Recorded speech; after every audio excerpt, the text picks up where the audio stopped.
9장의 말씀을 통해서 함께 은혜를 나누고자 하는데요. 우리가 크게 두 가지를 느헤미야 전반부를 통해서 생각해 볼 수 있는데요. 하나는 나라가 망했다. 그런데 극적으로 하나님의 섭리 속에서 돌아오게 되었다. 돌아왔는데 그냥 있었던 것이 아니라 다시는 그런 전철을 밟지 않기 위해서 뭔가 대비책을 세웠는데 성곽을 세웠다. 다 성곽이 이루어지고 난 다음에 새로운 일꾼들을 세웠다. 그리고 하나님 앞에 어떤 모습으로 살아갈 것인지에 대한 시간도 갖게 되었다. 그것이 하나님의 말씀을 듣고자 하는 것이었다. 이런 것까지 우리가 살펴보면서 사람이 살다 보면 망할 수는 있고 실패할 수는 있긴 한데 그 이후에 어떻게 이것을 다시 그런 전철을 밟지 않기 위해서 극복해 나가는지 또 새로운 인생을 펼쳐나가는 건지 새로운 국가를 만들어 가는 것인지를 보면서 우리도 누구나 다 실수할 수는 있고 실패할 수는 있지만 다시 한번 일어나는 그런 계기가 되는 지혜를 얻는 귀한 말씀이 될 수 있다고 저는 봅니다. 오늘 이 말씀을 통해서 그들이 또 어떻게 했는가 하나님 말씀을 듣고 와서 또 한 주간 동안 열심히 듣고 또 부흥회까지 하면서 그렇게 말씀 속에 한 주간을 보내고 난 다음에 또 어떤 일들이 계속 구장을 통해서 이어지는지를 살펴보도록 하겠습니다. 먼저 그달 29날에 24일이 됐지요. 이스라엘 자손이 다 모였습니다. 그러니까 부흥회를 다 하고 은혜를 받고 굉장히 많은 것들을 생각을 했어요. 그런데 그것도 부족했던지 은혜를 받고 나니까 어떤 생각이 났어요? 하나님 앞에 좀 더 우리가 좀 가다듬었으면 좋겠다. 좀 더 우리가 하나님 앞에 깨끗한 신령들이 됐으면 좋겠다. 이런 생각을 갖게 되었다는 거지요. 그래서 다 모여서 뭐 했어요? 금식했고 굵은 베옷을 입고 티끌을 무릅썼다. 무슨 얘기예요? 회개했다 그 말이죠. 회개했다. 그러면서 그 증표로 어떻게 했어요? 그냥 단순히 앉아서 기도만 하는 걸로 끝난 것이 아니라 실제 그들에게 행동이 수반되었는데 첫 번째 거기서 어땠다? 모든 이방 사람들과 뭐 했다? 절규했다. 하나님을 섬기지 않는 사람들과 같이 연을 끊었다는 거지요. 그리고 서서 자기의 죄와 조상들의 허물을 뭐 했다? 자복했다. 스스로 꺼내서 다 고백했다는 거예요. 우리가 항상 하는 얘기지만 역사를 잊은 민족에게는 소망이 없습니다. 특히 우리는 뭐 역사를 생각할 때 우리 광개토대왕 때 저기 단주까지 더 우리 땅이었어. 누구 때 어땠어. 우리 좋은 일들을 많이 기억하긴 합니다. 훌륭한 마음들을 많이 기억하긴 하는데 특별히 그것도 그럼 꼭 기억하고 감사해야 될 역사이긴 하지요. 그런데 잘못돼서 망했던 것들도 우리가 다시 한번 생각해 보는 것이 필요합니다. 왜 망했지? 다시는 역사는 반복이 되는 거니까 그렇게 해서 다시는 그런 망하는 역사의 길로 가면 안 되겠지 라고 하는 생각을 하는 것도 굉장히 중요합니다. 그래서 그런 부분에 있어서 우리가 왜 70년 전에 그런 끔찍한 자리에 가게 됐고 고생을 했고 이곳에 와서 계속해서 우리가 이런 힘든 시간을 보내고 있는가를 생각하는 것 중에 하나가 뭐예요? 하나님 앞에 우리가 혹시 잘못 산 것은 무엇일까를 생각하는 시간을 갖는 것이 필요하다는 거죠. 그렇게 했어요.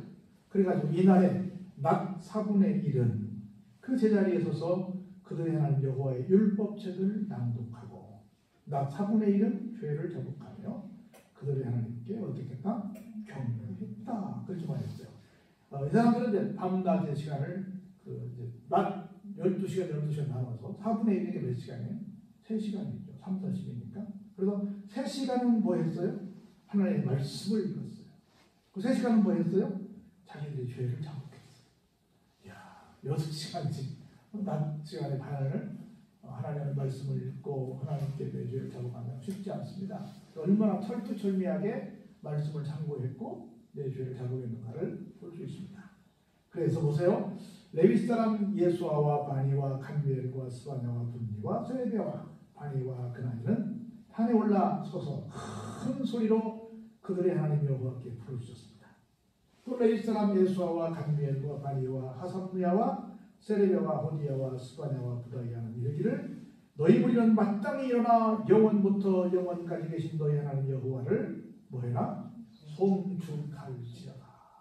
나와서 찬양하라고 하는 겁니다.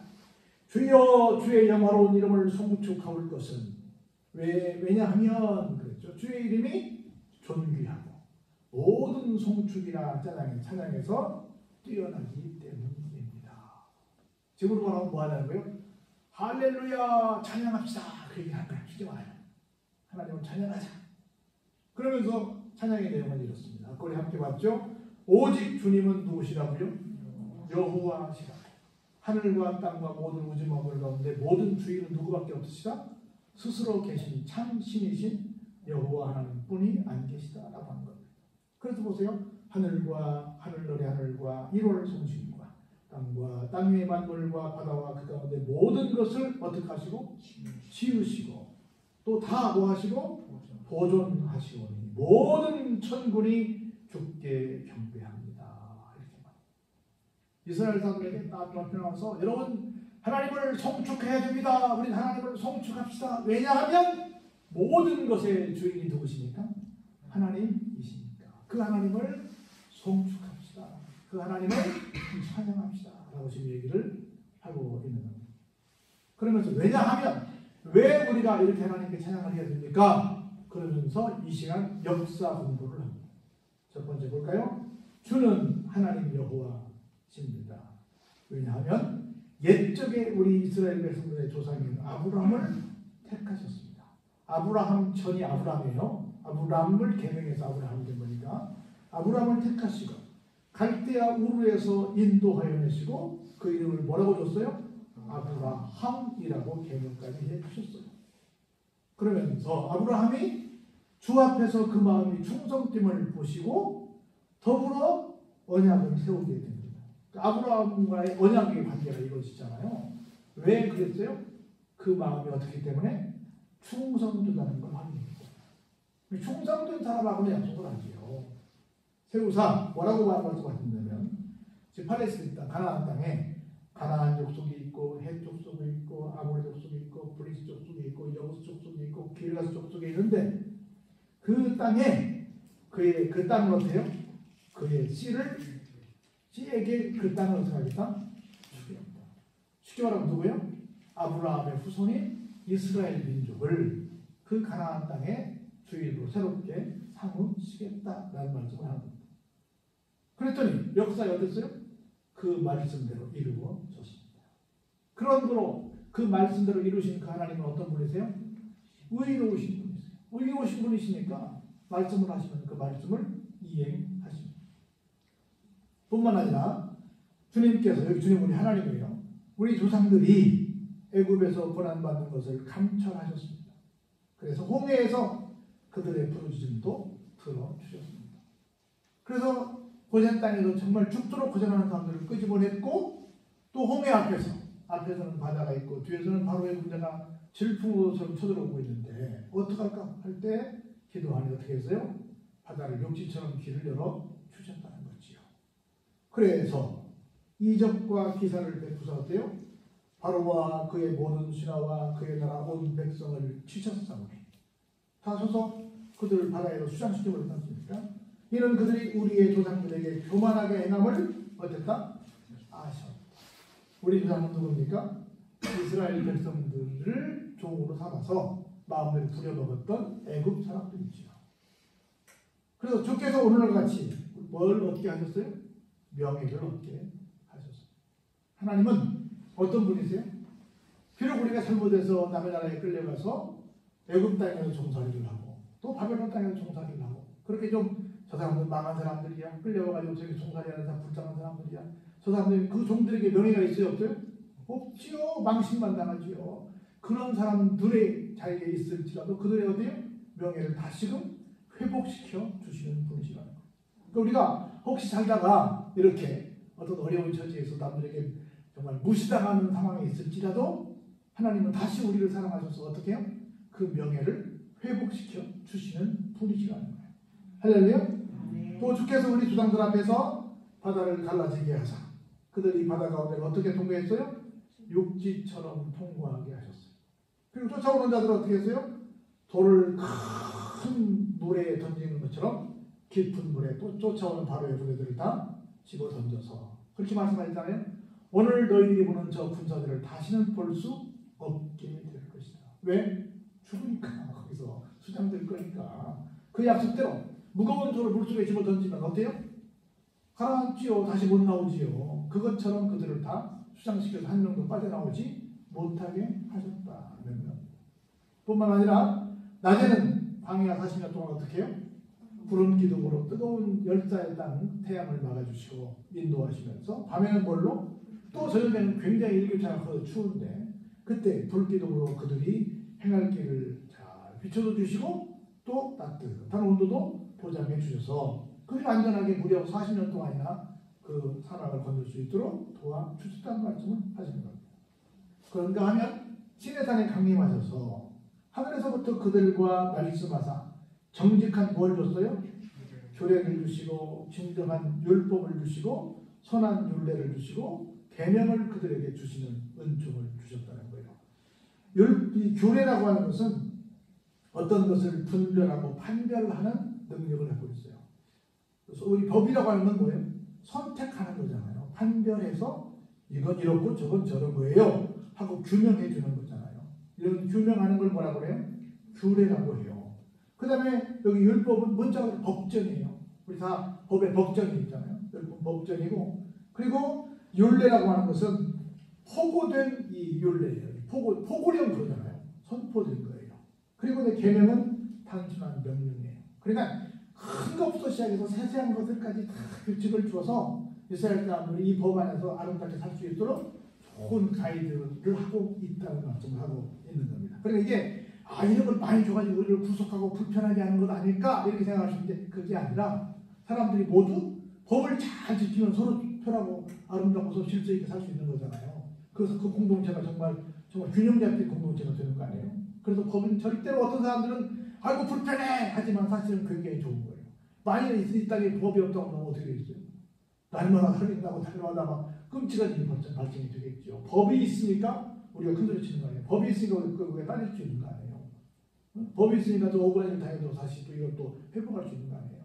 이건 정말 은총입니다. 여러분 생각할 때 아이고 뭐 지킬 것도 많아서 뭘 하라고 그러고 뭘 하지 말라고 그러고 불편해 이렇게 말할 수 있는데 그렇지 않아요. 또한 거룩한 안식일을 그들에게 알리시며 주의 종 모세를 통하여 계명과 율례와 율법을 그들에게 명령하셨다. 우리가 계속 일만 한다면 어떻게 되겠어요? 큰일 났죠. 우리에게 굉장히 좋은 선물이 뭐냐면 안식일이다. 편안히 쉰다는 거야. 편안한 자의 휴식인데 편안히 쉰다는 거야. 여러분들 얼마나 이 안식일이 좋은지 몰라요. 여러분들 웃기는 얘기를 해요. 공산주의들이 이렇게 했어요. 공산주의의 최고의 적은 기독교입니다. 자기들은 자기들의 통치 이념 자리에 최고 자리에 하나님을 세워야 되거든요. 근데 하나님 자리에 다 누굴 세웠어요? 자기들의 수령을 세웠어. 그래서 성경을 정확하게 직시하게 되면 자기들이 하고 있는 게 다 거짓말이라는 것이 드러나는 거야. 여러분 마귀의 특징이 뭐예요? 거짓이 아니에요. 그래서 기독교인들 때문에 자기들이 제대로 못하는 거예요. 기독교인들은 무조건 주교야만 자기들이 할 수 있는 거예요. 그래서 기독교인들을 발달하기 위해서 기독교를 발달하기 위해서 어떻게 했냐면 주 5일제를 한 거예요. 어떤 때는 주 7일제를 한 거예요. 지금 우리 며칠이에요? 주 6일 하고 7일째 쉬잖아요. 지금 주 5일 근무하고 있긴 하지만 근데 아무리 이렇게 저렇게 해봐도 하나님께서 사람을 만드신 이 바이오 리듬이라고 하는 생체 리듬이 주 6일이 정확하다는 거라. 정확히 말하면 주 6일째는 무슨 날이냐면 주 7일이 안식일이잖아요. 안식일을 준비하는 예비일이야. 예비가 뭐예요? 미리 준비한다는 뜻이야. 그게 노는 날이 아니야. 우리는 주 5일 그러니까 나 6일째는 노는 날이야. 나 7일째만 교회 갈 때가 아니라 6일째는 와서 옛날 같으면 뭐 했어요? 꽃꽂이도 하고 교회 청소도 하고 성가대원들 와서 성가대도 연습하고 주일날 예배를 드리기 위해서 하루 종일 어떻게 보면 주일보다 더 바쁜 시간을 보냈어. 그렇게 해서 예배를 준비하라 그랬는데 사람들이 그걸 모르니까 어떻게 해요? 다 놀러가 버렸어. 그것도 주 6일째만 놀러가는 게 아니라 언제까지 모아서? 7일째까지 모아서 놀러가는 거야. 연휴가 끼면 그 다음날까지 모아서 2박 3일씩만 가는 거야. 하나님은 우리에게 제대로 된 예배를 드리자고 이렇게 잘 좋은 날을 주셨는데 이걸 사람들이 악용하고 있다는 거. 우리에게 주신 것이 좋은 것들이 너무 많은데 그 중에 참 빼놓을 수 없는 것이 뭐다? 안식일이라는 걸 여러분들이 꼭 기억하시면 좋겠습니다. 그러면서 보세요. 그들의 굶주림 때문에 그들에게 양식을 주시며 그들의 목마름 때문에 그들에게 반석에서 물을 내시고 또 주께서 옛적에 손을 들어 맹세하시고 주겠다고 하신 땅을 들어가서 차지하랴 말씀하셨습니다. 여러분 보세요. 그래서 여러분들 이스라엘 사람들이 장정만 60만 명이었잖아요. 남녀노소를 다 합치면 몇백만 명이 된단 말이죠. 근데 그 사람들이 광야에 지나가는 동안 농사 지어서 뭘 먹었어요? 아니요. 농사 지을 수 없어. 계속 이동하는데 어디서 농사를 지어요. 그래서 하늘에서 만나를 통해서 밥을 주었고, 그리고 고기를 먹고 싶다 그러면 메추라기를 주셨고, 또 뭐 사막에 물이 흔해요? 흔하지 않죠. 물이 없다고 할 때는 어때요? 반석에서 막 생수가 터져나오게 하시고, 그렇게 해서 아무것도 없는데 하나님께서 수백만 명을 먼저 살리셨단 말이죠. 그런데 이렇게 하나님께서 그 땅을 차지하라고 말씀하셨는데 어떻게 했어요? 그들과 우리 조상들이 어떻게 됐습니까? 교만했지요. 그래서 목을 굳게 해서 주님의 명령을 듣지 아니하고 어떻게 했어요? 거역했지요. 그래서 주께서 그들 가운데에서 행하신 기사를 기억하지 아니하고 목을 굳게 하며 패역하여 스스로 뭘 세웠어요? 한 우두머리를 세웠죠. 무슨 얘기예요? 모세가 시내산으로 올라가서 어떻게 했어요? 10계명을 받고 있는데 밑에서는 어떻게 했습니까? 금송아지를 만들어서 어떻게 했어요? 야, 우리 모세 따라가다가 어떻게 될지 모르겠다. 저 노인의 산에 올라가가지고 지금 아마 고령이기 때문에 죽었을 수도 있다. 우리 더 이상 저분 믿을 수 없다. 우리끼리 어떡하자? 차라리 가서 그냥 종사일을 계속 하더라도 우리 철저히 주인 고기도 훔쳐 먹었고 뭐 그렇게 살았고 죽으면 부실때라도 있고 야 차라리 그냥 돌아가는 게 낫겠다. 우리 더 이상 뭐 확보된 땅도 아닌 미지의 땅인데 거기 가지 말고 다시 애굽으로 돌아가자. 이렇게 얘기했지 않습니까? 그렇게 해서 거역하지 기사를 기억하지 아니하고 목을 굳게 하며 패역하여 스스로 다른 사람들이 좋아하는 한 우두머리를 세워서 종되었던 땅으로 돌아가고자 하였나이다. 종되었던 땅이 어디예요? 애굽으로 다시 가자고 했단 말이죠. 근데 보세요. 기가 막힌 말씀이 나와요. 그러면 하나님께서는 이놈들하고 용서를 하셔야 돼요? 하시지 말아야 돼요? 하시면 안 되지. 그런데 보세요. 그럼에도 불구하고 하나님께서는 어떻게 했어요? 용서하시는 하나님이시다. 어떤 분이시기 때문에 은혜로우시고 긍휼히 여기시고 더디 노하시고 인자가 풍부하셔서 그들은 어떻게 하셨어요? 그럼에도 불구하고 버리지 아니하셨다라고 얘기합니다. 얼마나 기가 막혀요? 그래서 하나님께서 어떻게 보면 우리가 지금 이 바벨론에 끌려갔다 온 것도 사실은 당연히 우리가 당해야 될 벌이야. 하나님 뜻대로 하지 않았으니까. 또 우리 선조들도 애굽에서 그렇게 고생한 것은 당연한 거야. 또 극적으로 빠져나왔는데 광야에서도 사실 큰 벌 받는 것이 당연한 거야. 근데 역사를 보니까 당연했던 벌받아 마땅했던 당연했던 순간이 너무 많았는데 하나님은 어떤 분이시다? 용서하시고 은혜로우시고 긍휼히 여기시고 더디 노하시고 인자가 풍부하신 그런 분이셔서 어떻게 오늘 우리를 지금까지도 버리지 아니하시고 지켜주시고 계십니다. 그러니 그 하나님께 뭐 해야 된다? 우리가 찬양해야 된다. 그분을 송축해야 된다. 그리고 지금이라도 우리가 그분께 자복해서 다시금 기회를 달라고 기도해야 된다. 우리 빨리 기도하고 하나님을 찬양하자. 그 얘기를 계속하고 있는 거예요. 그래서 우리가 어떤 일을 당하면 다시 한번 그 상황을 잘 정리하는 게 필요해요. 하나님이 어떤 분이신지, 우리가 왜 이런 일을 당했는지, 앞으로 우리가 어떻게 살아갈 것인지, 이런 것들을 잘 정리하는 것이 다시 그런 잘못된 역사를 밟지 않는 지름길이 되는 것이다. 지혜가 되는 거다 하는 거예요. 우리가 이런 것들을 깨닫는 그런 삶을 사시길 주의 이름으로 축원합니다.